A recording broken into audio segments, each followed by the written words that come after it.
Hello नमस्कार दोस्तों, कैसे हैं आप सभी। आई होप आप सभी बढ़िया होंगे, बढ़िया तरीके से अपने अपने एग्जाम का प्रिपरेशन कर रहे होंगे। First of all most welcome to the heights guys. हम लोग पढ़ रहे हैं मॉडर्न इंडियन हिस्ट्री, आधुनिक भारत के इतिहास को हम यहाँ पर डिस्कस करने वाले हैं। और आज के इस लेक्चर का हेडिंग होने वाला है बंगाल पर अंग्रेजों का आधिपत्य, जिसके अंतर्गत हम क्रमबद्ध रूप से दो युद्धों को डिस्कस करने वाले हैं। प्लासी का युद्ध और बक्सर का युद्ध, दोनों ही बैटल्स काफी महत्वपूर्ण हैं। यदि आप यूपीएससी के मुख्य परीक्षा की तैयारी कर रहे हैं या फिर किसी स्टेट पीएससी की मुख्य परीक्षा की तैयारी कर रहे हैं तो दोनों ही युद्ध महत्वपूर्ण हो जाते हैं। लॉन्ग क्वेश्चन आ सकता है यहाँ पर, जो कि आपके अच्छे खासे मार्क्स को कवर कर सकता है। यदि आपके एग्जाम में एमसीक्यू पूछे जाने हैं, मल्टीपल चॉइस क्वेश्चंस आने हैं, तो भी ये युद्ध इंपॉर्टेंट है। यहाँ से निश्चित रूप से क्वेश्चन पूछे जाते हैं। जनरली क्वेश्चन कैसे आते हैं, क्वेश्चन पूछा जा सकता है कि प्लासी का युद्ध कब हुआ था, बक्सर का युद्ध कब हुआ था, प्लासी का युद्ध और बक्सर का युद्ध किनके मध्य हुआ था और इन युद्धों में विजय किसकी हुई थी। ठीक है, इस तरीके से क्वेश्चन पूछे जा सकते हैं। या फिर क्वेश्चन ज्यादा डीप में पूछे जाएंगे तो क्वेश्चन पूछा जा सकता है कि वे कौन से कारण थे जिनकी वजह से प्लासी का युद्ध हुआ, वे कौन से कारण थे जिनकी वजह से बक्सर का युद्ध हुआ। आफ्टर ऑल कहने का अर्थ यह है कि दोनों ही युद्ध बहुत महत्वपूर्ण है एग्जाम के दृष्टिकोण से, इसीलिए लेक्चर को ध्यान से सुनिएगा, नोट डाउन कीजिएगा। Now without any further delay lecture को स्टार्ट करेंगे। अपना कॉपी पेन उठा लीजिए, नोट डाउन करना स्टार्ट कीजिए। हेडिंग डाल लीजिए सबसे पहले बंगाल पर अंग्रेजों का आधिपत्य, जिसके अंतर्गत आज के इस लेक्चर में हम प्लासी के युद्ध को पढ़ेंगे और नेक्स्ट लेक्चर में हम बक्सर के युद्ध को खत्म करने वाले हैं। ठीक है, तो काफी इंटरेस्टिंग होने वाला है आज का लेक्चर। क्रमबद्ध रूप से सारे घटनाक्रम को यहाँ पर समझेंगे।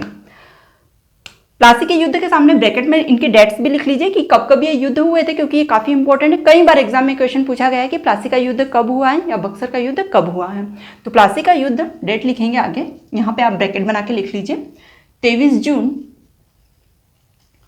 1757 ईस्वी में प्लासी का युद्ध हुआ था।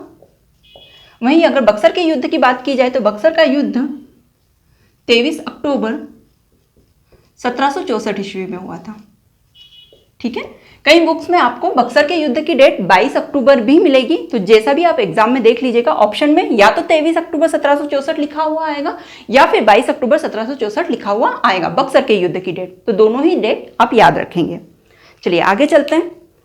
तो दोस्तों, इससे पहले के लेक्चर में हमने क्या देखा, हमने देखा कि किस तरीके से यूरोपीय शक्तियां भारत में आती है और यहाँ पर व्यापार करती हैं। ठीक है, भारत आती है और यहाँ पर व्यापार करती है सफलतापूर्वक। साथ ही साथ कुछ समय के बाद में भारतीय राजनीतिक क्षेत्र में भी अपना हस्तक्षेप करने लगती हैं। इन यूरोपीय शक्तियों में अपनी सर्वोच्चता को साबित करने के बाद में अंग्रेज भारत पर आधिपत्य करने के बारे में सोचते हैं और भारत में आधिपत्य करने की शुरुआत ये बंगाल से करते हैं। बंगाल जो कि काफी महत्वपूर्ण प्रांत है, आपको पता ही होगा जब अंग्रेज भारत आए थे उस समय भारत में मुगल साम्राज्य का शासन चल रहा था और मुगल साम्राज्य का सबसे समृद्धशाली धनाढ्य प्रांत हुआ करता था बंगाल। बंगाल काफी इंपॉर्टेंट है दोस्तों, मैक्सिमम पैसा मुगल साम्राज्य बंगाल से प्राप्त करता था, समृद्धशाली प्रांत था बंगाल। इसीलिए अंग्रेज भी सोचते हैं कि यदि हमें संपूर्ण भारत पर आधिपत्य करना है तो उसकी शुरुआत हमें बंगाल से ही करनी होगी, क्योंकि बंगाल एक समृद्धशाली प्रांत है। अब दोस्तों 1707 ईस्वी में लिखना स्टार्ट कर दीजिए। 1707 ईस्वी में औरंगजेब की मृत्यु के बाद में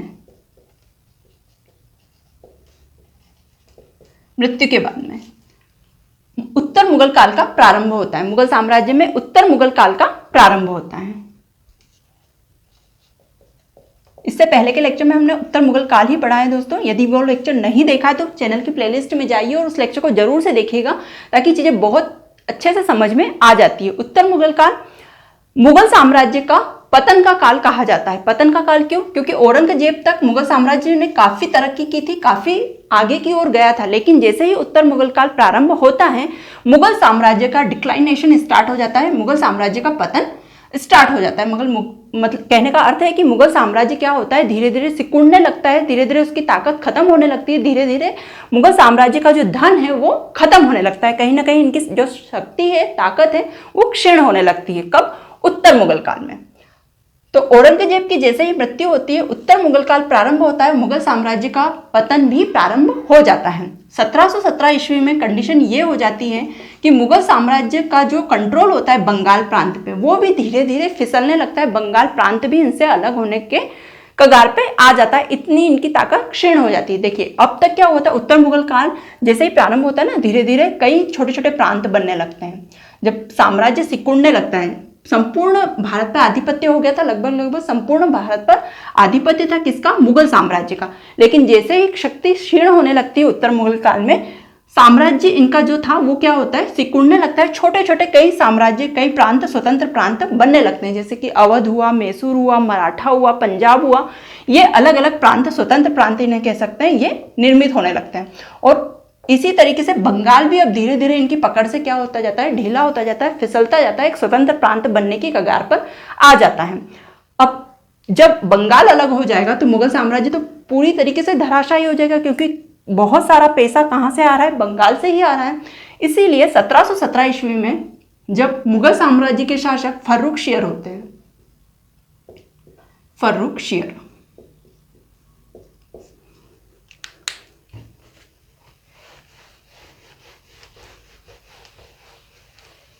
ठीक है, 1717 ईस्वी में जब मुगल साम्राज्य के शासक फर्रुखशियर होते हैं तो फर्रुखशियर क्या सोचते हैं कि बंगाल को क्यों ना दो शक्तियों को सौंप दिया जाए, सशर्त सौंप दिया जाए। तो फर्रुखशियर क्या करते हैं, बंगाल को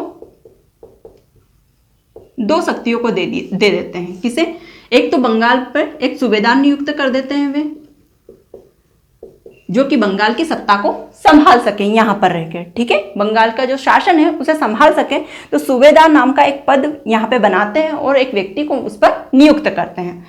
कौन करता है, फर्रुखशियर, और एक और सौंपता है अंग्रेजों को, ठीक है, अंग्रेजों को। और अंग्रेजों को क्यों सौंपा जाता है बंगाल, तो व्यापार करने हेतु सौंपा जाता है। किस तरीके से सौंपा जाता है, कुछ शर्तें होती है, उसके जरिए इन्हें सौंपा जाता है। तो सूबेदारों की यदि बात की जाए तो सूबेदारों की नियुक्ति कर दी फर्रुखशियर ने, कहां पे, बंगाल में। किस लिए कर दी, तो बंगाल के शासन को संभालने के लिए,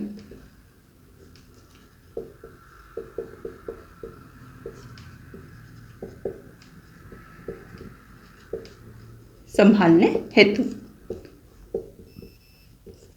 शर्त क्या रखी इन्होंने, केंद्रीय सत्ता ने शर्त ये रखी कि आप यहां से जो भी सूबेदार यहां से धन कमाएंगे, आप जो भी लाभ प्राप्त करते हैं, उसका कुछ भाग राजस्व के रूप में आपको केंद्रीय सत्ता कि कौन सी केंद्रीय सत्ता, मुगल साम्राज्य की केंद्रीय सत्ता को पहुंचाना होगा, राजस्व पहुंचाना होगा यहाँ पे बकायदा, ठीक है, ये शर्त रखी थी। सूबेदारों के सामने क्या शर्त रखी कि आपको यहाँ केंद्रीय सत्ता को राजस्व देना होगा, आप यहाँ पे शासन कीजिए, बकायदा यहाँ से लाभ भी कमाइए बंगाल से, लेकिन उस लाभ का कुछ भाग आपको राजस्व के रूप में केंद्रीय सत्ता को पहुंचाते रहना होगा। यह शर्त रखी गई सूबेदारों के सामने। अंग्रेजों को दिया गया, तो अंग्रेजों को बंगाल क्यों दिया गया, व्यापार करने के लिए दिया गया, व्यापार हेतु बंगाल अंग्रेजों को सौंप दिया गया। कैसा व्यापार, मुक्त व्यापार। शर्त क्या थी, शर्त यह रखी गई फर्रुखशियर के द्वारा 1717 ईस्वी में अंग्रेजों को मुक्त व्यापार की अनुमति प्रदान की शाही फरमान के थ्रू। शाही फरमान एक आज्ञा पत्र होता है जिसमें कुछ शर्त रखी गई और अंग्रेजों को कहा गया कि आप बंगाल के क्षेत्र में मुक्त व्यापार कर सकते हैं। शर्त क्या थी उस शाही फरमान में, शर्त यह रखी गई कि आपको 3000 रुपए वार्षिक टैक्स भरना होगा, वार्षिक कर भरना होगा। किसे देना होगा, केंद्रीय सत्ता को पहुंचाना होगा वार्षिक कर। कितना, 3000 रुपए वार्षिक कर। एक शाही फरमान के थ्रू यह आज्ञा पत्र प्राप्त होता है। किन्हें प्राप्त होता है, अंग्रेजों को। और क्या अनुमति मिलती है, मुक्त व्यापार करने की अनुमति मिलती है बंगाल में।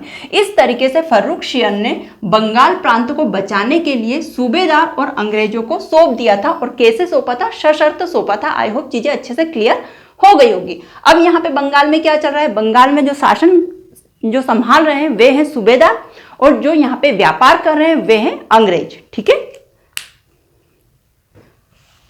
चलिए आगे चलते हैं।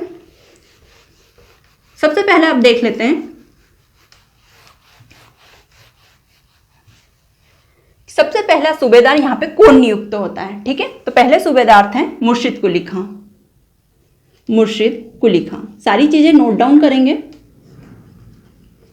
मुर्शिद कुली खां जो कि 1717 ईस्वी में नियुक्त किए जाते हैं और बंगाल पर ये कब तक सूबेदारी करते हैं, तो 10 वर्षों के लिए सूबेदारी करते हैं ये 1727 तक। 1717 में नियुक्त होते हैं और 1727 ईस्वी तक ये बंगाल में सूबेदारी करते हैं, लगभग 10 वर्षों के लिए। 1727 ईस्वी में मुर्शिद कुली खां की मृत्यु हो जाती है और इसके बाद में एक नए सूबेदार को मुगल साम्राज्य के शासक के द्वारा यहाँ पे नियुक्त किया जाता है। तो कौन होते हैं अगले, मुर्शिद कुली खां जो कि बराबर राजस्व वगैरह पहुंचाते थे और बढ़िया से बंगाल का शासन संभाल भी रहे थे। मुर्शिद कुली खां की 1727 ईस्वी में मृत्यु हो जाती है। उसके बाद में बंगाल पर एक नए सूबेदार को नियुक्त किया जाता है केंद्रीय सत्ता के द्वारा। उनका नाम होता है शुजाउद्दीन। शुजाउद्दीन, ठीक है। और ये जो दूसरे सूबेदार होते हैं ये कब से कब तक शासन करते हैं, तो ये 12 वर्षों के लिए बंगाल के प्रांत में सूबेदारी करते हैं। 1727 ईस्वी से 1739 ईस्वी तक शुजाउद्दीन बंगाल में अपनी सूबेदारी करते हैं और बराबर राजस्व केंद्रीय सत्ता में पहुंचाते रहते हैं। 1739 ईस्वी में शुजाउद्दीन की भी मृत्यु हो जाती है। उसके बाद में मुगल साम्राज्य के द्वारा एक और नए सूबेदार की यहाँ पे नियुक्ति की जाती है। नाम है उनका सरफराज। सरफराज, ठीक है। और सरफराज की सूबेदारी यहाँ पर कब तक चलती है बंगाल के प्रांत पे, तो सरफराज 1739 ईस्वी में नियुक्त किए जाते हैं, जो कि केवल 1 वर्ष के लिए यहाँ की सूबेदारी संभालते हैं। 1740 ईस्वी, है ना। 1739 ईस्वी में इनकी नियुक्ति होती है सरफराज की, और 1740 ईस्वी में इनकी हत्या कर दी जाती है। किनकी? जो बंगाल के सूबेदार थे सरफराज, उनकी। तो अब तक हमने क्या देखा, पहले सूबेदार कौन थे, पूछा जा सकता है कि बंगाल प्रांत के पहले सूबेदार कौन रहे, तो मुर्शिद कुली खां रहे थे, जिन्होंने 1717 से 1727 ईस्वी तक बंगाल प्रांत में सूबेदारी की थी। उसके बाद में शुजाउद्दीन आए, जिन्होंने 1727 ईस्वी से 1739 ईस्वी तक बंगाल की सूबेदारी संभाली। उसके बाद में सरफराज आते हैं, जो कि 1739 से 1740 मात्र 1 वर्ष के लिए बंगाल की सूबेदारी करते हैं। अब इनकी हत्या किसने की थी, उसके पीछे भी एक स्टोरी है, आइए उसे समझते हैं।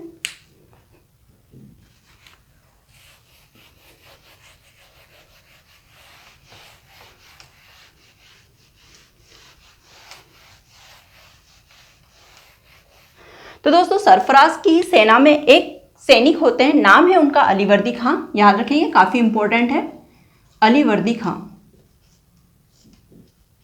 ठीक है। सरफराज की ही सेना के एक सैनिक होते हैं ये।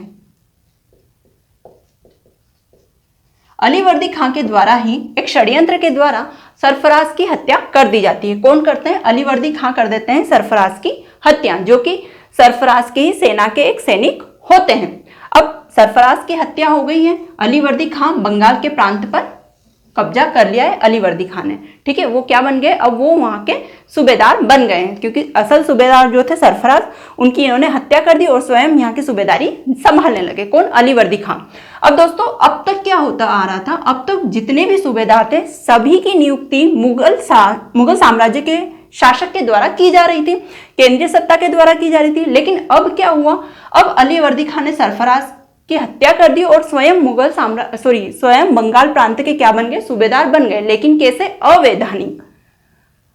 अवैधानिक तरीके से बने, क्योंकि इनकी नियुक्ति तो नहीं की गई मुगल साम्राज्य के शासक के द्वारा, अवैधानिक तरीके से बने ये। कभी भी इनसे सूबेदार का पद छीना जा सकता था केंद्रीय सत्ता के द्वारा, क्योंकि ये इलीगल था। तो आगे क्या होता है, इतना नोट डाउन कर लिया आपने, ये सारा नोट डाउन कर लीजिए आप, सूबेदार वगैरह क्रमबद्ध रूप से कौन कौन आए थे, क्योंकि एग्जाम में पूछा जा सकता है ये। अब अलीवर्दी खां का क्या है, अवैधानिक तरीके से ये सूबेदार बने हैं बंगाल प्रांत के सरफराज की हत्या करके। तो अलीवर्दी खां सोचते हैं कि ऐसे में तो केंद्रीय सत्ता कभी भी मेरे पद को छीन सकती है, क्योंकि ये इलीगल है। तो अलीवर्दी खां 2 करोड़ रुपए का नजराना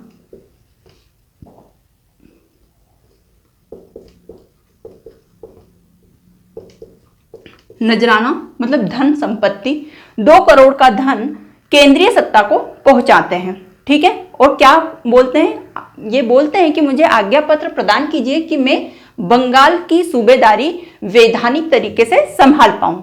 तो कितनी मनी देते हैं ये, 2 करोड़ रुपए पहुंचाते हैं केंद्रीय सत्ता में। अब मुगल साम्राज्य जो कि निरंतर क्षीण होता जा रहा था, कमजोर होता जा रहा था, उसे धन की आवश्यकता थी। तो इन 2 करोड़ को केंद्रीय सत्ता अपना लेती है और एक आज्ञा पत्र अलीवर्दी खां को दे देती है कि आप लीगल तरीके से बंगाल की सूबेदारी कर सकते हैं, लीगली कर सकते हैं। तो यहाँ पे अलीवर्दी खां को क्या प्राप्त हो जाता है, आज्ञा पत्र प्राप्त हो जाता है, किससे? केंद्रीय सत्ता से, और वैधानिक हो जाता है इनका पद, वैधानिक नियुक्ति हो जाती है इनकी, सूबेदारी पर नियुक्ति, ठीक है। कौन से पद पे? सूबेदार के पद पे। अब दोस्तों, कब हुई इनकी नियुक्ति, तो 1740 ईस्वी में अलीवर्दी खां बंगाल प्रांत के सूबेदारी का पद अपनाते हैं। 1740 ईस्वी से 1756 ईस्वी तक अलीवर्दी खां बंगाल के शासन को संभालते हैं। शासनकाल का समय ध्यान रखेंगे, 1740 ईस्वी से 1756 ईस्वी तक अलीवर्दी खां बंगाल प्रांत के शासन को भलीभांति रूप से संभालते हैं। लेकिन दोस्तों अब तक जितने भी सूबेदार थे वे सारे सूबेदार केंद्रीय सत्ता में क्या पहुंचाते थे, टाइम टू टाइम राजस्व पहुंचाते थे। अलीवर्दी खां एक ऐसे सूबेदार हुए बंगाल प्रांत के जिन्होंने मात्र 2 करोड़ के अलावा, ये जो 2 करोड़ आज्ञा पत्र प्राप्त करने के लिए वे पहुंचाते हैं, इसे छोड़कर कभी भी किसी भी प्रकार का राजस्व मुगल साम्राज्य में नहीं पहुंचाया था, इस केंद्रीय सत्ता में नहीं पहुंचाया था। सीधे सीधे कहने का अर्थ यह है कि आज्ञा पत्र प्राप्त करने के बाद में अलीवर्दी खां ने बंगाल पर क्या करने लग गए थे, स्वतंत्र रूप से अपना शासन जमा लिया था, बंगाल पर अपना आधिपत्य कर लिया था। तो कहा जा सकता है कि अलीवर्दी खां के समय से ही बंगाल का आधिपत्य सूबेदार के हाथ में आ गया था,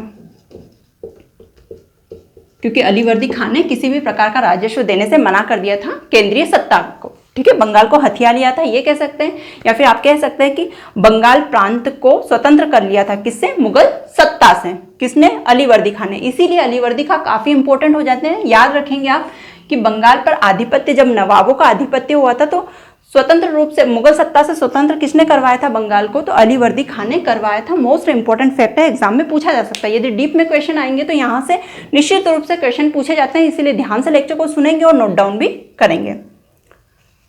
चलिए आगे चलते हैं। अब यहाँ पे तो अलीवर्दी खां के हाथों में आ गया बंगाल का शासन। अब दोस्तों इस बात की जानकारी मिलती है अंग्रेजों को, और अंग्रेजों को ये बात काफी बुरी लगती है कि जब हम हैं यहाँ पे बंगाल के क्षेत्र में, हम मुक्त व्यापार कर रहे हैं, तो हमारे होते हुए किसने मुगल साम्राज्य से बंगाल को छीन लिया, है ना, आधिपत्य कर लिया। अब अंग्रेजों को ये बात काफी बुरी लगती है। चलिए, लेकिन कुछ कर नहीं सकते। अलीवर्दी खां एक शक्तिशाली सूबेदार है, या फिर कह सकते हैं शक्तिशाली नवाब है। अब अलीवर्दी खां ने स्वयं को बंगाल का नवाब घोषित कर दिया है। जब से उन्होंने उस पर स्वतंत्र रूप से आधिपत्य स्टार्ट कर दिया है अलीवर्दी खां ने, तो अब वो सूबेदार नहीं रहे, वे बंगाल के नवाब हो गए हैं। कौन? अलीवर्दी खां। अब अंग्रेज कुछ नहीं बिगाड़ सकते अलीवर्दी खां का, क्योंकि शक्तिशाली है। थोड़ा सा अलीवर्दी खां की पारिवारिक स्थिति के बारे में जान लेते हैं। अलीवर्दी खां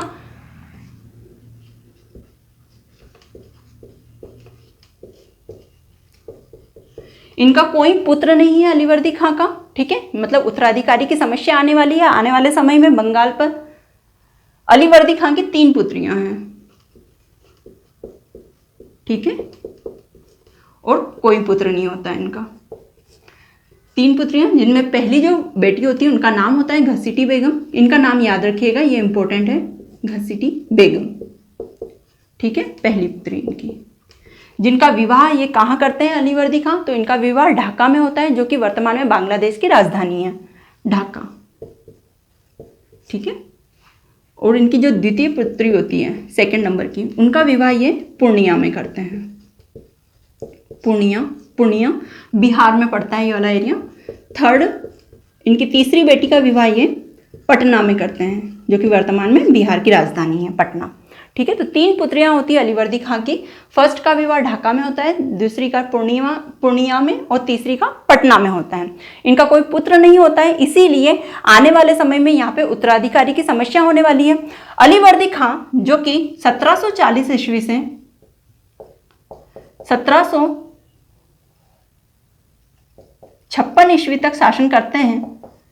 1756 ईस्वी में इनकी कंडीशन क्या होती है? थोड़ी खराब होने लगती है। तो अलीवर्दी खां उत्तराधिकारी को नियुक्त करने की बात करते हैं कि यहाँ पे जल्द से जल्द एक उत्तराधिकारी नियुक्त किया जाए, जो कि आने वाले समय में मेरे बाद में बंगाल का नवाब बन सके। अब चूंकि इनका कोई पुत्र नहीं था, तो वे इन 3 पुत्रियों में से ही चुनाव करते हैं कि इन 3 पुत्रियों में से ही किसी का यदि बेटा होगा तो उसे यहाँ का नवाब बना दिया जाएगा, घोषित कर दिया जाएगा। तो वे किससे चुनते हैं? वे चुनते हैं अपनी तीसरी बेटी, जो कि पटना में ब्याही गई थी, उनके बेटे को चुनते हैं बंगाल के नवाब के लिए। ठीक है, नाम क्या होता है उनका? नाम होता है उनका सिराजुद्दौला। मोस्ट इंपॉर्टेंट है। ठीक है, सिराजुद्दौला। अब बंगाल के नवाब अलीवर्दी खां के बाद कौन बनने वाले हैं? सिराजुद्दौला बनने वाले हैं। बहुत महत्वपूर्ण है, यहां से ही पूरा घटनाक्रम और अधिक तेजी से प्रारंभ हो जाएगा। अब दोस्तों यहाँ पे चुनाव किसका हुआ है? अलीवर्दी खां की तीसरी बेटी के पुत्र का, सिराजुद्दौला का। और ये बात इन दोनों बहनों को काफी बुरी लगती है कि क्यों तीसरी बहन के बेटे को ही उत्तराधिकारी बनाया गया और हमारे बेटों को क्यों नहीं चुना गया उत्तराधिकारी पद के लिए। तो यहाँ पे स्टार्ट हो जाता है आंतरिक क्लेश, पारिवारिक क्लेश यहाँ पे प्रारंभ हो जाता है। अब इस बात को याद रखेंगे, यहाँ पे क्या स्टार्ट हो गया है, आंतरिक क्लेश स्टार्ट हो गया है, पारिवारिक क्लेश शुरू हो गया है, जो कि आगे जाके अंग्रेजों के लिए काफी मददगार सिद्ध होने वाला है, इसलिए इसे याद रखेंगे। चूंकि सिराजुद्दौला बंगाल का उत्तराधिकारी या बंगाल का नवाब बना है, तो आंतरिक क्लेश प्रारंभ हो गया है और यहां पे होगी धोखेबाजियां।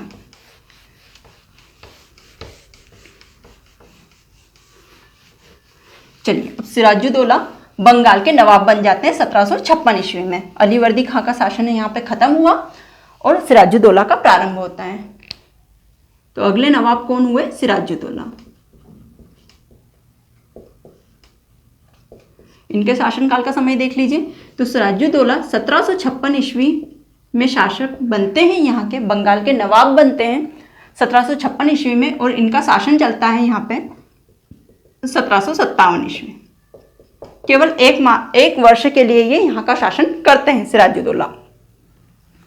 अब जैसे ही सिराजुद्दौला यहाँ पे शासक बने, ठीक है, अंग्रेजों को पता चल गया कि भाई जो सिराजुद्दौला हैं वे अलीवर्दी खां जितने शक्तिशाली नहीं है, ना ही ऐसे कठोर निर्णय लेते हैं। तो अंग्रेजों की ताकत यहाँ पे इस क्षेत्र पे क्या हो गई, अब बढ़ने लगी।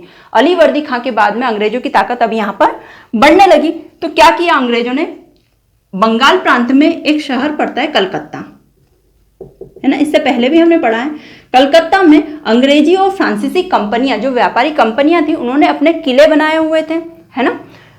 तो अंग्रेज और फ्रांसीसी क्या करते हैं, अपने किलों की किलेबंदी करने लगते हैं, उन्हें घेराव उनका करने लगते हैं। क्या चीज करते हैं ये, अंग्रेज व फ्रांसीसी कंपनियां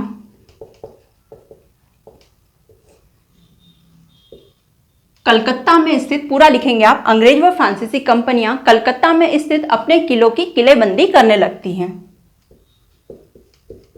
अपने किलों की किलेबंदी करने लगती हैं, ठीक है। अब ये खबर पहुंचती है किसके पास, सिराजुद्दौला के पास पहुंचती है कि भाई जो व्यापारी है बंगाल में, जो व्यापार कर रहे हैं जो लोग, वे अपने किलों की किलेबंदी कर रहे हैं, अपने किलों का घेराव कर रहे हैं। सिराजुद्दौला को जब ये बात पता चलती है तो वे एक आदेश निकालते हैं कि जो भी लोग, जो भी व्यापारी है बंगाल में, जो अपने किलों की किलेबंदी कर रहे हैं, तो तुरंत ये कार्य बंद करें। ये कार्य क्या करने का आज्ञा पत्र निकलता है, आदेश निकलता है। आदेश निकलता है कि आपको ये कार्य क्या करना पड़ेगा, बंद करना पड़ेगा।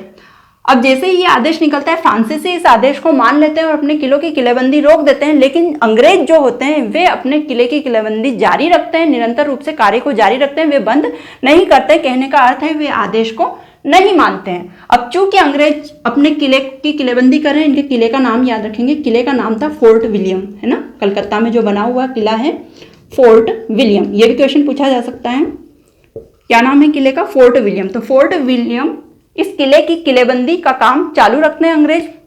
अब जब पता चलता है सिराजुद्दौला को कि भाई फ्रांसीसी तो मान गए, लेकिन अंग्रेज अपने किले की किलेबंदी निरंतर रूप से करते जा रहे हैं, वे आदेश का पालन नहीं कर रहे हैं, तो सिराजुद्दौला क्या करते हैं, सिराजुद्दौला फोर्ट विलियम इस किले पर आक्रमण कर देते हैं। क्या होता है, सिराजुद्दौला का आक्रमण हो जाता है, आक्रमण हो गया, और आक्रमण करके सिराजुद्दौला द्वारा फोर्ट विलियम पर कब्जा कर लिया जाता है। इस किले पर कब्जा कर लिया जाता है सिराजुद्दौला के द्वारा फोर्ट विलियम पे, याद रहेगा, ठीक है। ये वाली घटना होती, क्या हुआ था, अंग्रेज व फ्रांसीसी कंपनियां कलकत्ता में स्थित अपने किलों की किलेबंदी करते हैं। सिराजुद्दौला को ये बात जब पता चलती है तो वे इसे बंद करवाने का आदेश निकलवाते हैं। फ्रांसीसी इस आदेश को मान लेते हैं, लेकिन अंग्रेज नहीं मानते हैं। सिराजुद्दौला फिर यहाँ पे क्रोधित हो जाते हैं और क्रोधित होकर कलकत्ता में स्थित अंग्रेजों का जो किला है जिसका नाम है फोर्ट विलियम, उस पर आक्रमण कर देते हैं और फोर्ट विलियम को जीत लेते हैं, उस पर कब्जा कर लेते हैं सिराजुद्दौला। इसी समय पर एक और घटना हुई थी, काफी इंपॉर्टेंट है वो घटना भी, जिसे कालकोठरी घटना के नाम से जाना जाता है। यहाँ पे भी आप साफ कर देते हैं, आप बना लीजिएगा ये मैप वगैरह भी।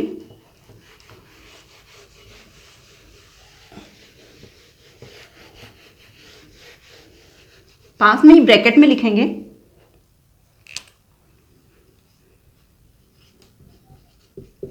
ब्लैक होल या फिर हिंदी में लिखेंगे कालकोठरी। ये क्वेश्चन भी पूछा जाता है, कालकोठरी घटना। ठीक है, ब्लैक होल ट्रेजेडी कब हुई थी? तो 20 जून, डेट याद रखेंगे, 20 जून 1756 ईस्वी में। ठीक है, 20 जून 17। क्वेश्चन कई बार पूछा गया है, ब्लैक होल घटना या फिर कालकोठरी की घटना कब घटित की गई, कब घटित हुई थी? तो 20 जून 1756 ईस्वी में यह घटना घटित हुई थी।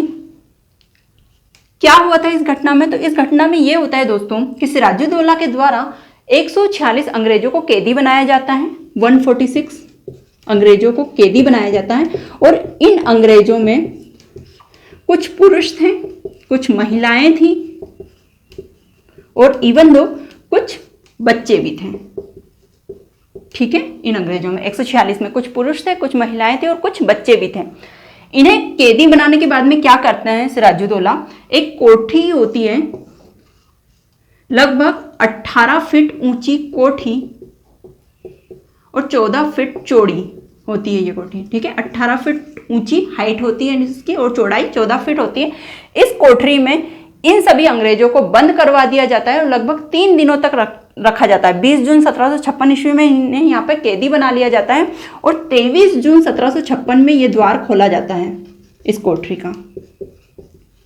ठीक है, तो दोस्तों होता क्या है, जब 23 जून को इस कोठरी के द्वार खोले जाते हैं तो 146 अंग्रेजों में से मात्र 23 अंग्रेज यहाँ पर जिंदा बचते हैं। ठीक है, मात्र 23 अंग्रेज जिंदा बचते हैं। बहुत बड़ी घटना मानी जा सकती है। और इसका वर्णन किसने किया है? तो इसका वर्णन अंग्रेजी इतिहासकार जिनका नाम है हॉलवेल। हॉलवेल, ठीक है, नाम क्या है उनका? हॉलवेल, हिंदी में भी लिख लेंगे हॉलवेल। ये अंग्रेजी इतिहासकार है, इनके द्वारा किया गया है कालकोठरी घटना। इस घटना का वर्णन इन्हीं के द्वारा किया गया है, हॉलवेल के द्वारा, है ना। कितनी सत्यता है इसमें, कितनी असत्यता है इसका पता नहीं है, लेकिन हॉलवेल के द्वारा ये घटना पूरी तरीके से विस्तारित रूप से बताई गई है। तो 23 अंग्रेज जिंदा बचते हैं केवल। तो काफी रुष्ट हो जाते हैं, काफी क्रोधित हो जाते हैं अंग्रेज इस बात से कि हमारे इतने लोगों को मार दिया गया है। किसके द्वारा? बंगाल प्रांत के शासक के द्वारा, बंगाल प्रांत के नवाब के द्वारा। तो ये घटना भी घटित होती है। एक तो फोर्ट विलियम पर आक्रमण करके उस पर भी कब्जा कर लिया जाता है सिराजुद्दौला के द्वारा, ऊपर से कालकोठरी घटना भी घटित होती है। तो इससे अंग्रेज काफी क्रोधित हो जाते हैं। देखिए आगे फिर क्या होता है।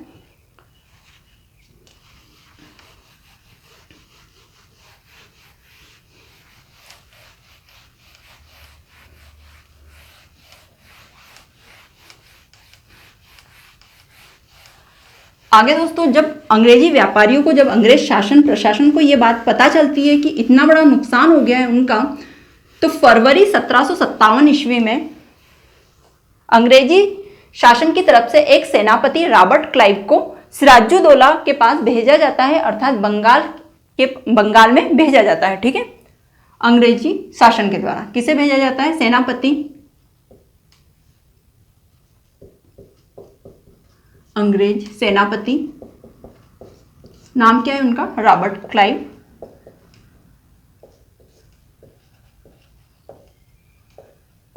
क्लाइव को कहां भेजा जाता है? बंगाल भेजा जाता है।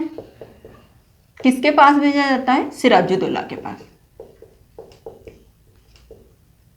ठीक है, तो यहां पे बातचीत होती है इनकी, सिराजुद्दौला और रॉबर्ट क्लाइव की बातचीत होती है। और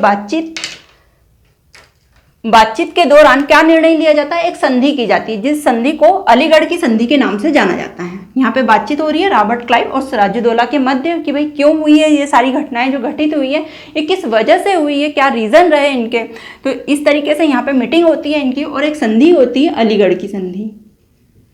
अलीगढ़ की संधि मोस्ट इंपॉर्टेंट है, पूछा जा सकता है क्वेश्चन। अलीगढ़ की संधि किनके मध्य हुई थी? तो अंग्रेजी सेनापति रॉबर्ट क्लाइव और बंगाल प्रांत के नवाब सिराजुद्दौला के मध्य ये संधि होती है। संधि में क्या क्या निर्णय लिए जाते हैं? तो इस संधि के तहत अंग्रेजों को फोर्ट विलियम वापस लौटाया जाता है, जो किला था वो वापस लौटाया जाता है,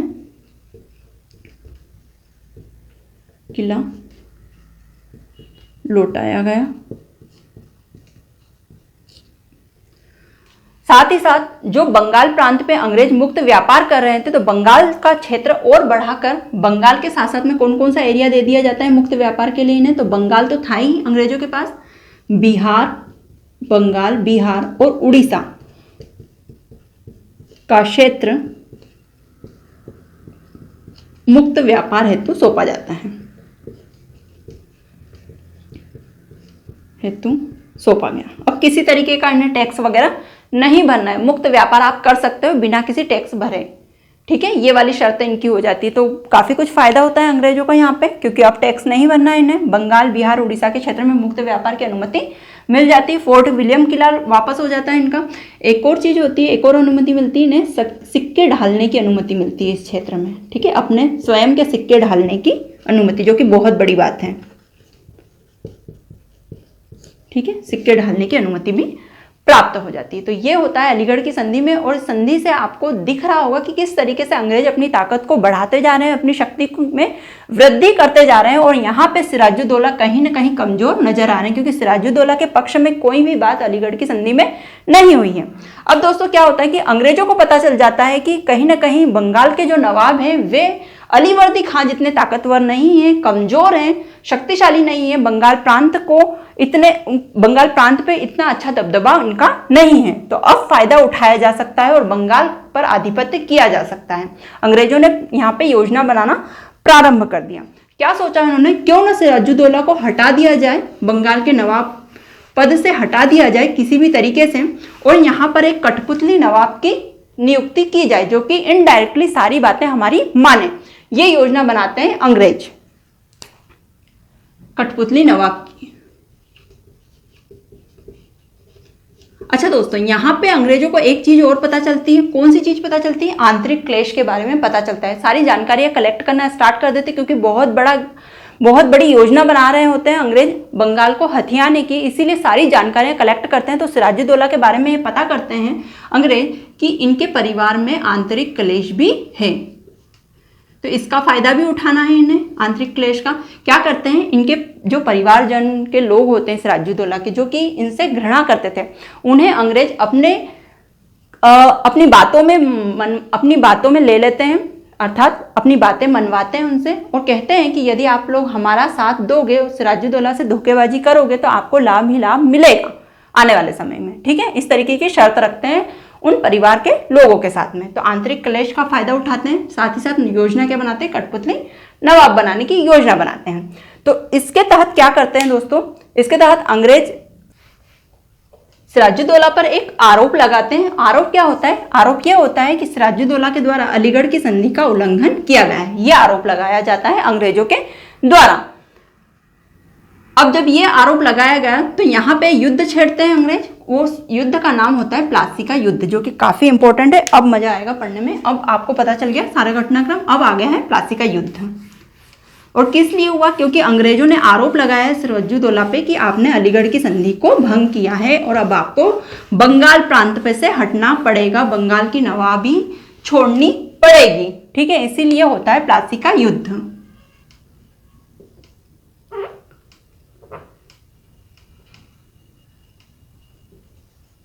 प्लासी का युद्ध, ठीक है। कब हुआ? तो 23 जून 1757 ईस्वी में प्लासी का युद्ध होता है, ठीक है। किनके मध्य होता है? तो बंगाल के नवाब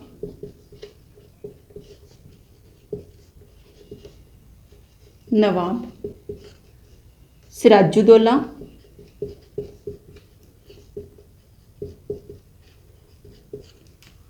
वर्सेस अंग्रेजों के मध्य। और अंग्रेजों की तरफ से नेतृत्वकर्ता कौन थे? नाम याद रखेंगे। नेतृत्वकर्ता हुए अंग्रेजों की तरफ से रॉबर्ट क्लाइव।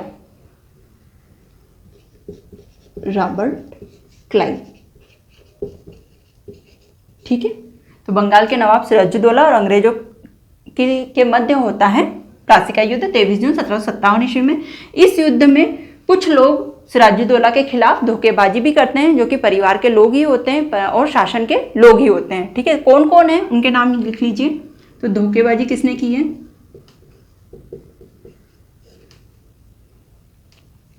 घसीटी बेगम, पहले नाम लिख लीजिए, घसीटी बेगम,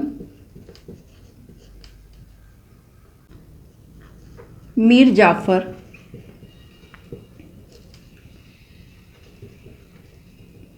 मानिक, मानिक चंद, अमी चंद,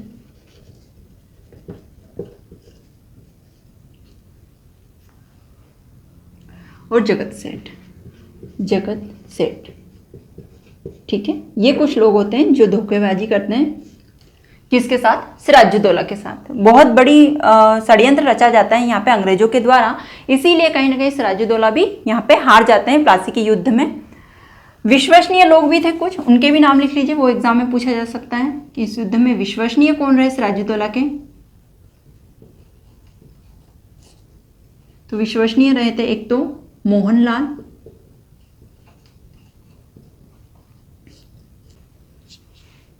और मीर मदान, मीर मदान। ठीक है, तो ये दो लोग विश्वसनीय रहे थे। इस युद्ध में विजय किसकी हुई थी, अंग्रेजों की विजय हुई थी।